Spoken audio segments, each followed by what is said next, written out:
ആസിഫ് അലിയുടെ രേഖ ചിത്രം അങ്ങനെ OTT റിലീസ് ചെയ്തിരിക്കണം. ഭയങ്കര എക്സ്പെക്ടേഷനിൽ കണ്ട ഒരു പടമാണ്. സിനിമയെ പറ്റി പറയുന്നതിന് മുമ്പ് ആസിഫ് അലിയെ പറ്റി പറയാം.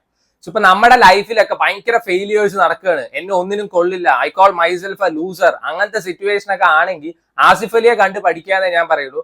ആളുടെ സിനിമാസ് ഒക്കെ കണ്ടിന്യൂസ് ആയിട്ട് പൊട്ടിക്കൊണ്ടിരിക്കുകയായിരുന്നു. ആ സമയത്താണ് പെട്ടെന്ന് വന്നിട്ട് ലെറ്റ് സ്റ്റാർട്ട് ഫ്രം സീറോ പറഞ്ഞിട്ട് പോയത്. പിന്നെ നടന്നത് റെസ്റ്റ് ഈസ് ഹിസ്റ്ററി എന്ന് വേണമെങ്കിൽ പറയാം. ഇപ്പോഴത്തെ ആൾക്കാർ എങ്ങനെയാണെന്ന് വെച്ചാൽ സിനിമ കണ്ട് ഇൻഫ്ലുവൻസ് ആവുകയാണ്. ആ സമയത്ത് അനാവശ്യ കാര്യങ്ങൾ കണ്ട് ഇൻഫ്ലുവൻസ് ആവാതെ ഇതുപോലത്തെ നല്ല കാര്യങ്ങളൊക്കെ കണ്ട് ഇൻഫ്ലുവൻസ് ആവാന്ന് എനിക്ക് പറയാനുള്ളൂ. ഞാനും ആസിഫ് അലിയെ കുറെ ട്രോൾ ചെയ്യുന്നുണ്ട്. ആസിഫ് അലിക്ക് ഗ്രോത്ത് ഉണ്ട്, പടവലങ്ങ പോലെ കീപ്പോട്ടാണ് എന്നൊക്കെ ഞാൻ പറഞ്ഞിട്ടുള്ളത്. പക്ഷെ ഈ പറഞ്ഞവരെ കൊണ്ട് തന്നെ മാറ്റി പറയിപ്പിക്കില്ലേ, അതന്നെയാണ് ഏറ്റവും വലിയ കാര്യം.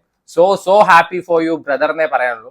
സോ ഭയങ്കര എക്സ്പെക്ടേഷനിൽ കണ്ടിട്ട് പോലും എനിക്ക് ഭയങ്കര ഇഷ്ടമായ ഒരു സിനിമയാണ് രേഖാചിത്രം. പിന്നെ എന്തുകൊണ്ട് തിയേറ്ററിൽ കണ്ടില്ല ചോദിച്ചു കഴിഞ്ഞാൽ, ടു മീ പേഴ്സണലി സിനിമ പറയുന്നത് ലക്ഷറിയാണ്. എല്ലാ സിനിമയും തിയേറ്ററിൽ പോയി കാണാനുള്ള ഫൈനാൻഷ്യൽ സ്റ്റെബിലിറ്റി ഒന്നും കറന്റ് ഇല്ല. അതുകൊണ്ടാണ് OTT കണ്ടത്. സോ ഈ സിനിമയിൽ പെർഫോമൻസ് ആണ് എടുത്തു പറയേണ്ടത്. ആസിഫ് അലിയൊക്കെ ഒരു സ്കെൽട്ടൺ തോണ്ടുന്ന സീനുണ്ട്. ആ സമയത്ത് ഇങ്ങനെ മുഖത്ത് വരെ മൈന്യൂട്ട് എക്സ്പ്രഷൻസ് വരെ അടിപൊളിയായിരുന്നു, നല്ല രസമായിരുന്നു.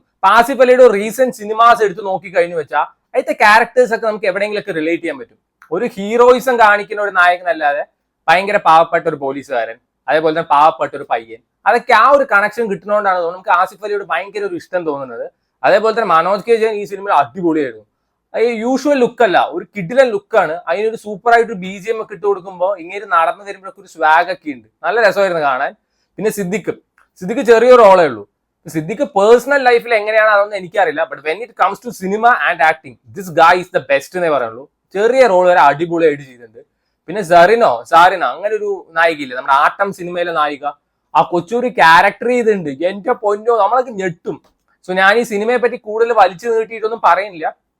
അനശ്വര നന്നായിട്ട് തന്നെ പെർഫോം ചെയ്യുന്നുണ്ട്. എനിക്ക് ഇങ്ങനത്തെ സീരിയസ് റോൾസ് ഒക്കെ അനശ്വര കിടിലനായിട്ട് തന്നെ പെർഫോം ചെയ്യുന്നുണ്ട്. നമുക്കറിയാം ആൾട്ടർനേറ്റ് ഹിസ്റ്ററി പറഞ്ഞു പോകുന്ന സിനിമയാണ്. ഒരു 1980s ആ കാലഘട്ടത്തിലുള്ള കാതോട് കാതോരം ആ സിനിമ സെറ്റിൽ നടക്കുന്ന കുറച്ച് ഇഷ്യൂസും കാര്യങ്ങളൊക്കെ ഈ സിനിമയുടെ പ്രസന്റ് ആയിട്ട് എത്ര കിടിലായിട്ട് അവർ ലിങ്ക് ചെയ്തിട്ടുണ്ട് അറിയോ. നമുക്ക് ഭയങ്കര നാച്ചുറൽ ആയിട്ട് തോന്നുക, നല്ല രസമായിരുന്നു കണ്ടിരിക്കാൻ.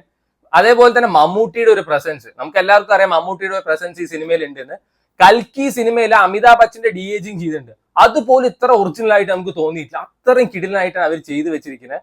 സോ യൂഷ്വൽ ആയിട്ട് ഒരു seat of the edge thriller പ്രതീക്ഷിച്ച് പോവാതെ ഒരു ഇൻവെസ്റ്റിഗേഷൻ ത്രില്ലർ അല്ലെങ്കിൽ ഒരു മർഡർ മിസ്റ്ററി ഒക്കെ നിങ്ങൾ കാണാൻ ഇഷ്ടപ്പെടുന്ന ആൾക്കാരാണെന്ന് വെച്ചാൽ ആ ഒരു മൈൻഡ് സെറ്റിൽ പോയി കാണാമെന്ന് ഞാൻ പറയുള്ളൂ. ഒരു seat of the edge thriller experience ഒന്നും ഈ സിനിമ തരുന്നില്ല, പക്ഷെ ഒട്ടും ലാഗ് ഇല്ലാതെ നല്ല രസത്തിൽ കണ്ടിരിക്കുക. So try it out. Sony ലിവിൽ അവൈലബിൾ ആണ്.